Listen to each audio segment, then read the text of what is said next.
This original WSRE presentation is made possible by viewers like you. Thank you.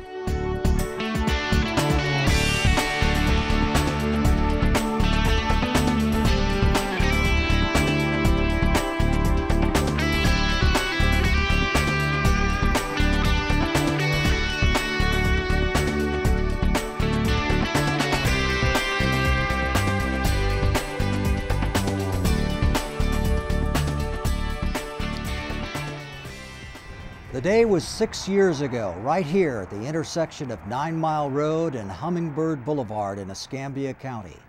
A traffic accident at this place takes the lives of 17-year-old Matthew Hamons and his 16-year-old girlfriend Candace Hall.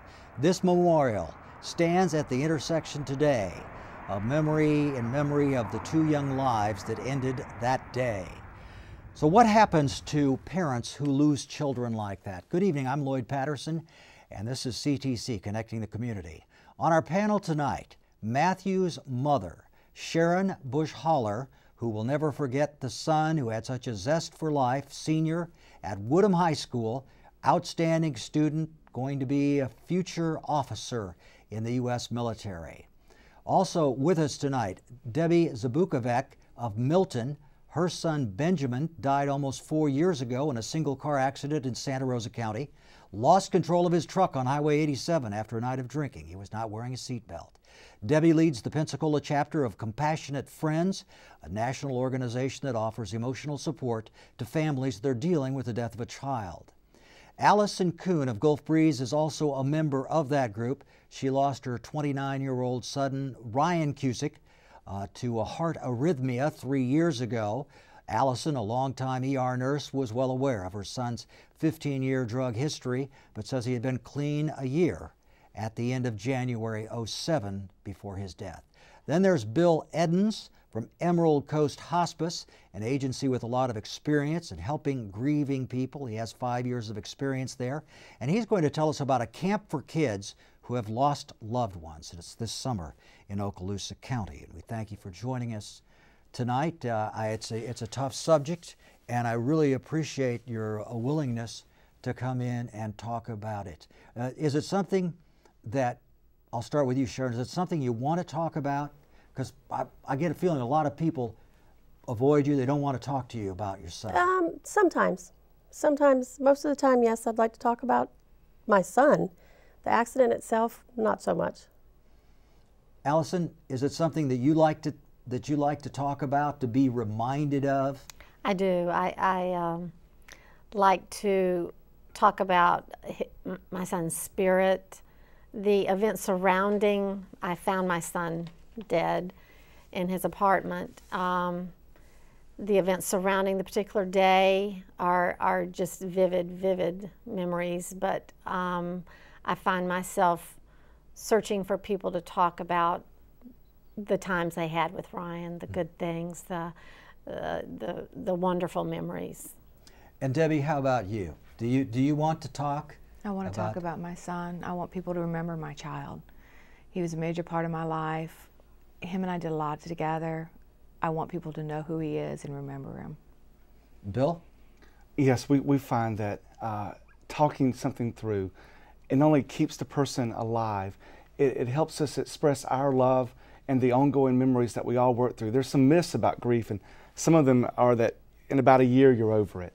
Well, no, we find, of course, grief goes on, and we tell people grief isn't something we want to get over, we want to get through it, and talking helps us get through it.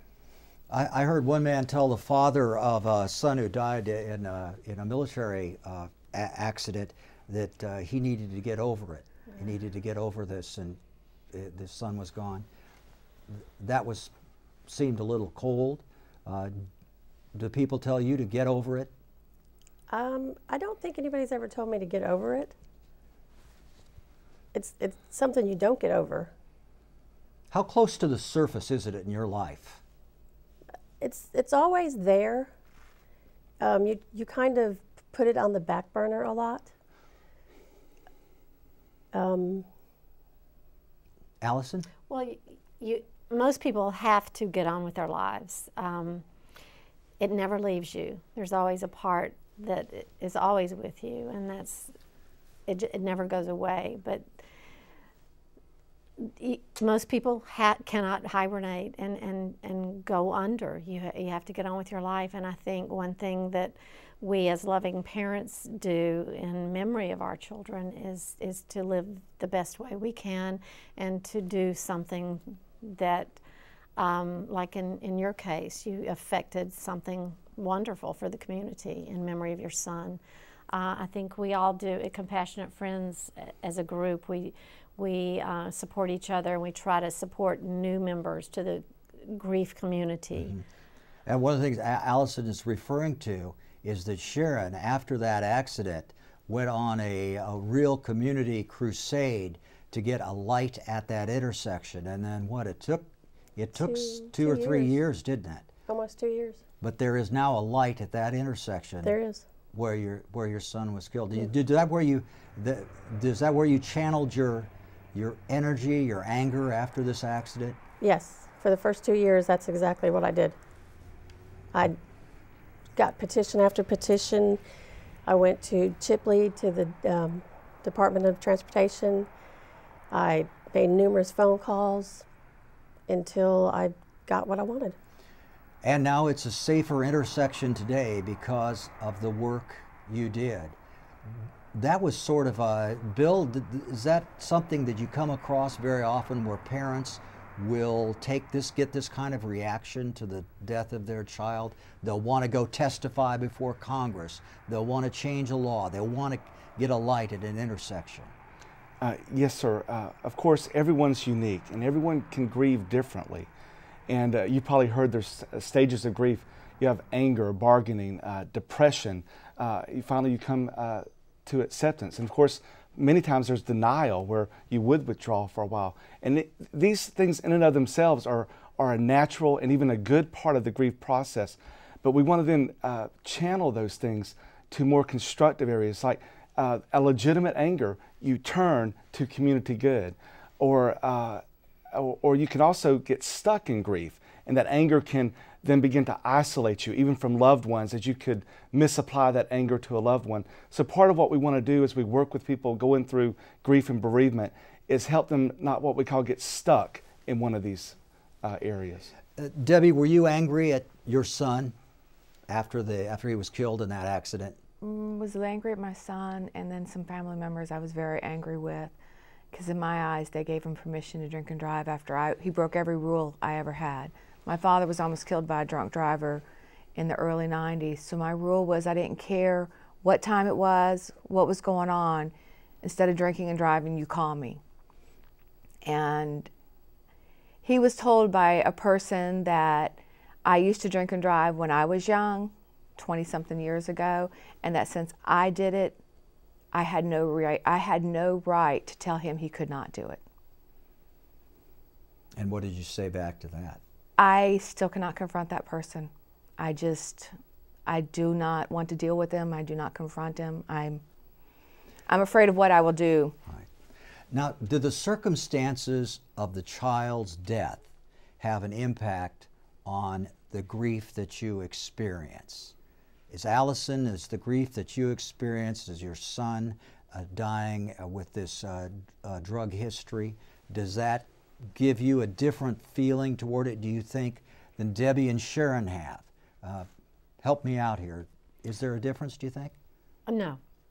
Grief is grief is grief. Your loss of your child, I have found, and that is with a lot of work, is it doesn't matter how they die. They are gone, they're missing from your life, and the cause is not important. It's you, if you're going to successfully make it through, you have to work through the stages and get help. So at the Compassionate Friends, there's no hierarchy of... it doesn't matter right. how the child died. It doesn't. We do, when we go around and tell our name, our child's name, the day they died. How old they were when they died. Yeah, and how they died. And how they died has become very unimportant. it's the loss that we're dealing with. Debbie? We're all just trying to get through this the best we can. Whatever we can do to get through it. If we could get more people to not treat us like we have a disease, that we're sick, that people are afraid to come near us due to the fact, or to say something, we need to talk about it. What experience have you had in that regard? I have had people walk away from me, see me in an aisle at a grocery store or at a Home Depot or somewhere, and turn around and walk away from me. My coping device when my son was first killed, if I saw you at a grocery store, my first instinct to come up to you and say, did you hear about my child? Because me coming to you and asking you if you'd heard about my child was better than you coming to me saying, I heard about Ben, are you okay? Well, if you did that, you'd be picking me up off the floor. When I came to you, I opened the door to talk to you and I could deal with it. I could control the conversation. That's interesting. Allison, same with you? I find in my practice, I'm an emergency room nurse, that I deal with parents that have lost a child differently, much more compassionately. It has it's impacted my work ethic, and that I can step out of my nursing role and become a compassionate caregiver, which my coworkers allow me to do. That has changed. That's something that has changed. Changed for the better. For the better. Yeah. When my son died, I went around like a crazy person trying to figure out, what can I do to give back? What can I give back? What can I do to make it seem like it was worth it, like you have done something? I went and spoke at a group. He was at a Lakeview ART, and I got involved with the parents, the home community group of people that are have drug addictions.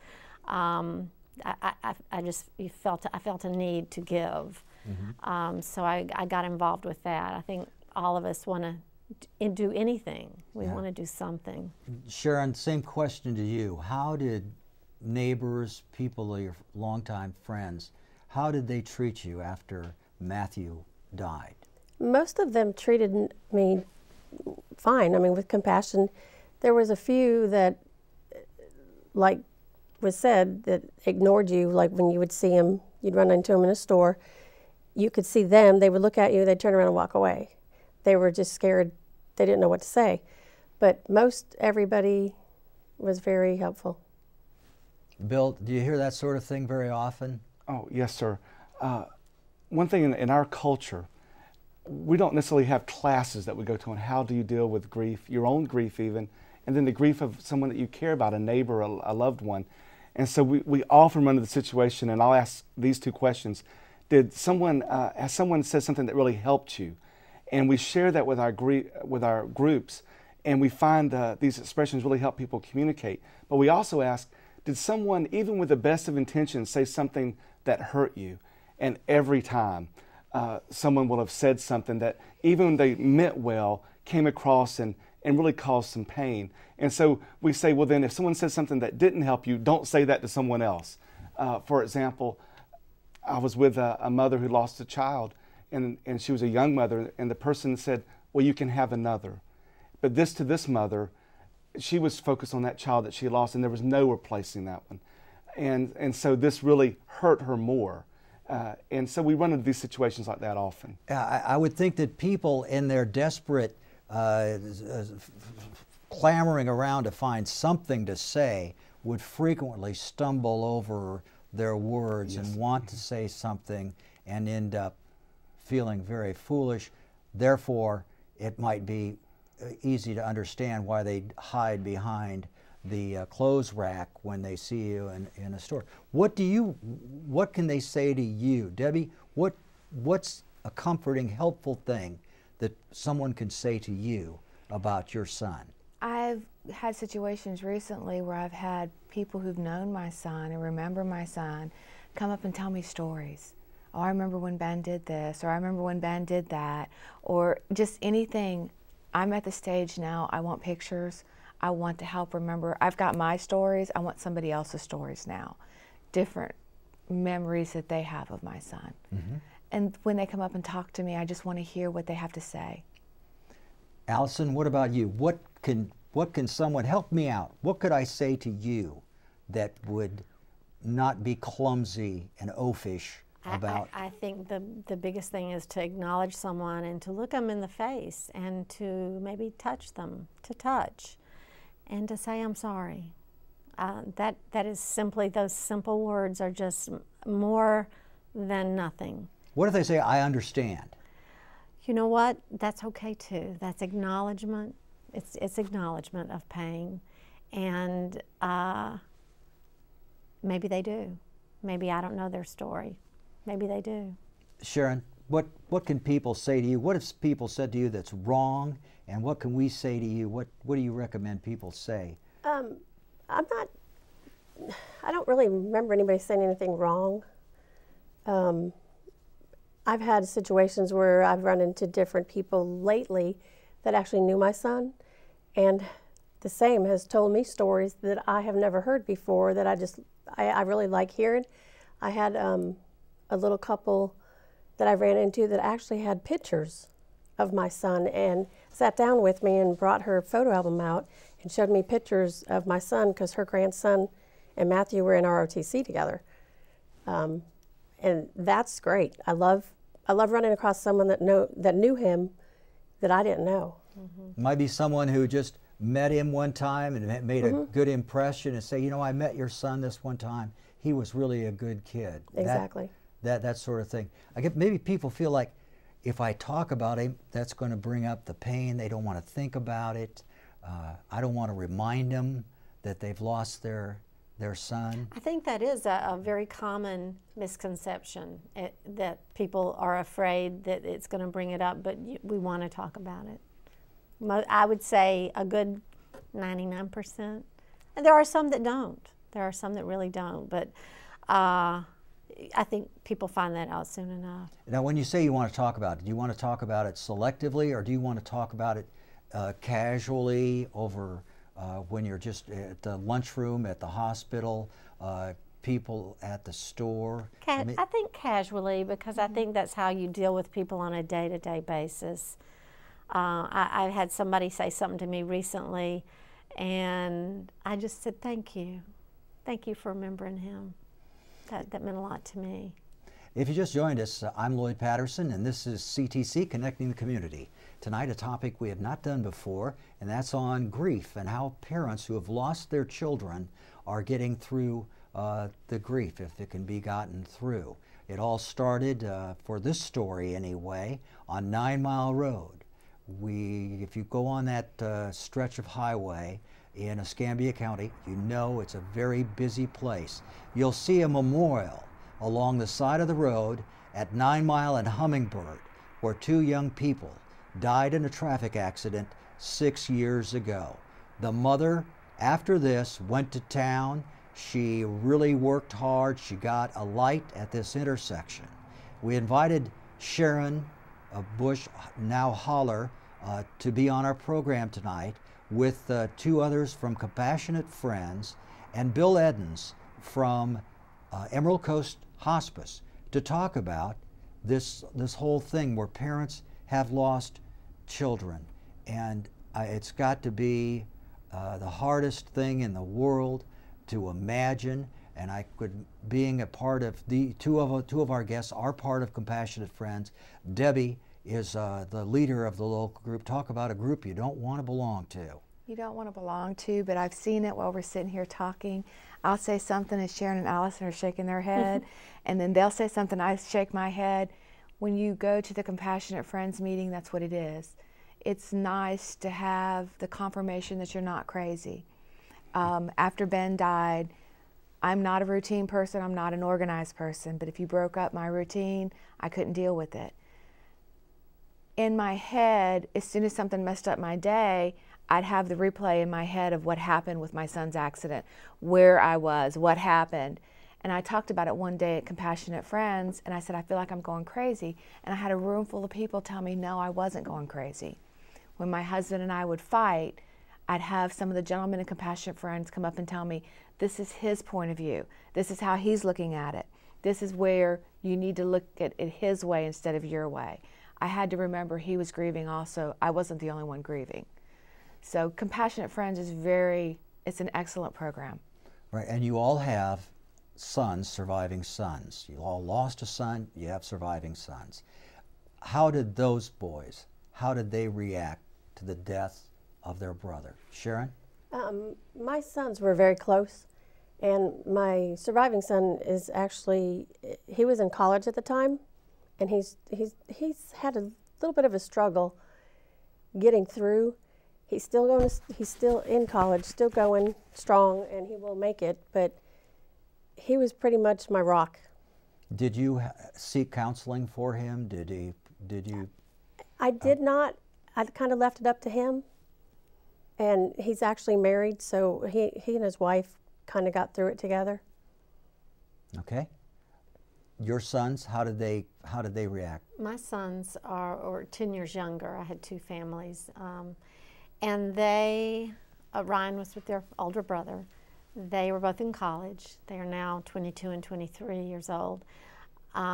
They've become stronger men, young men. They have lived like me through one of the worst experiences, the worst experience I will ever have, and survived it. I did not seek counseling for them. I have for myself.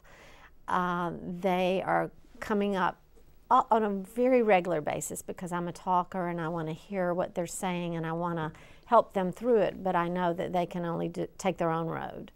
But I'm getting stories and things that happened right before Ryan died, just very interesting.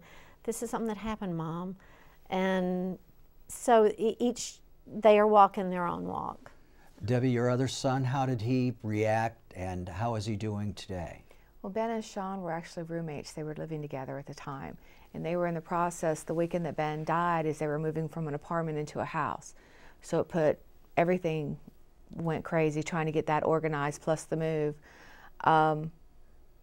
It has changed Sean's way of thinking. He does not drink and drive. If he is drinking, he'll either sleep in his car with the keys in the trunk, or he'll have a DD before he goes out. Designated driver. Designated driver, I'm sorry. Sean, he had a hard time at the age where Ben was when he died. I remember I come home one day and he was on his bed and he was real depressed. I said, "What's wrong?" He goes, "I'm the same age Ben was when he died." So that was a tough thing for him to get through. But he's now in the military. He's going through nuclear school with the Navy. So wow. He stayed at home with me for almost 2 years to help me. And I finally told him he needed to live his life. He needed to stop taking care of Mom and take care of Sean. I did not want him to resent me 10 years down the line when he gave up his life for me. Wow. Is this common to your experience? I've heard some bad stories of the siblings, the surviving siblings, really going on his hair after their brother or sister dies. Yes, sir. Of course, these are the most traumatic losses that, our greatest fears is what we're talking about. And of course, with children, we find that age really does matter and how they perceive things. Obviously, a very young child, elementary school age, isn't developmentally able to cope with some things or even do some things adults can do. Sometimes we can get in our cars and just get away. They can't. So they're not able to do some things. And then as they get older, as I was hearing the stories, often we think that kids get over things quicker. They'll go out and play. We'll tell them some bad news and they seem to be over it in a few minutes. But what we actually find is they need to process it again later as they mature. And so you come to these significant points: the age of the death of a sibling, a prom, a graduation, and they really do want to re-talk and come to grips again with these losses. So once again, kids as adults, they grieve in many different ways, but these are things you mentioned that we do want to look for are changes in behavior, grades and things like that. Before we get into showing the meeting places, contact numbers for various organizations, I wanted to ask you quickly, I asked you about the impact of your son's death on the brothers. How about on your marriages? I would imagine it's a really, really hard thing. Debbie? It was tough. It was extremely tough. You stayed married. I'm through it. still married. We've been married, it'll be 26 years this year. I have to remember he's grieving also. I have to remember I'm not the only one hurting. He has his time where he hurts also. Yeah. Allison, this is divorce is very common in families in these situations. In isn't our it? group, it's a high stat for parents to divorce because of the grieving process, of the working through it and not being able to. That it's one of the casualties. Yeah. How can I help take care of my wife when I don't have anything? Exactly. Sharon? I was single at the time. I was dating a man that I eventually married, and I know it was very hard on him. We find that it's a generalization, and so with any individual, it may not hold true, but in our studies, men do grieve differently than women, and this sometimes causes marital conflicts because both the man and the woman will think, well, you don't care, or what they're perceiving is you're not expressing it the way I am. For example, often men, they'll go to their workshop and they'll be piddling and doing things, but that's kind of their away time, their quiet time to think things through, where a lot of ladies, when they're grieving, really want to talk out the very details of the situation, but that then can cause conflict if the husband seems not to want to hear that. Okay. Quick question or comment from Debbie? My husband is a fixer. Most men are fixers, and that's where he had a problem. He couldn't fix this. Yeah. He always makes the situations better, handles everything. He couldn't make this situation better. Before we get to Camp Braveheart, let me just run through the contact addresses. You perhaps, if not you, someone you know maybe has a need for Compassionate Friends. They meet at Cokesbury Methodist Church right in the heart of Pensacola around Cordova Mall, and there is a contact number there, 438-4404. They also have a Compassionate Friends meeting in Niceville at Holy Name Catholic Church on the first Tuesday of the month. Number there, 301-0200. And for our Alabama viewers, there's a Compassionate Friends meeting in Mobile on Dauphin Way on the second Tuesday of the month. Also, Olive Baptist, a big Baptist church in the area, has a grief support group, and there is a number for them, 475-1123. And Bill, quickly about Camp Braveheart. Yes, sir, and thank you for the opportunity to share about this. We do a camp, no charge to the children, for those who have had any type of loss, a typical loss, grandparent, or a more traumatic loss of a sibling or parent. And it's a no charge. It's going to be July 17th. This summer you can contact Emerald Coast Hospice, and we'd be glad to have the kids come. Thank you very much. Bill and Sharon, Allison, and Debbie, thank you very much for being a part of this program. Wish we had more time, but we are out right now. Thank you very much for tuning in. I'm Lloyd Patterson for WSRE. Thank you for watching.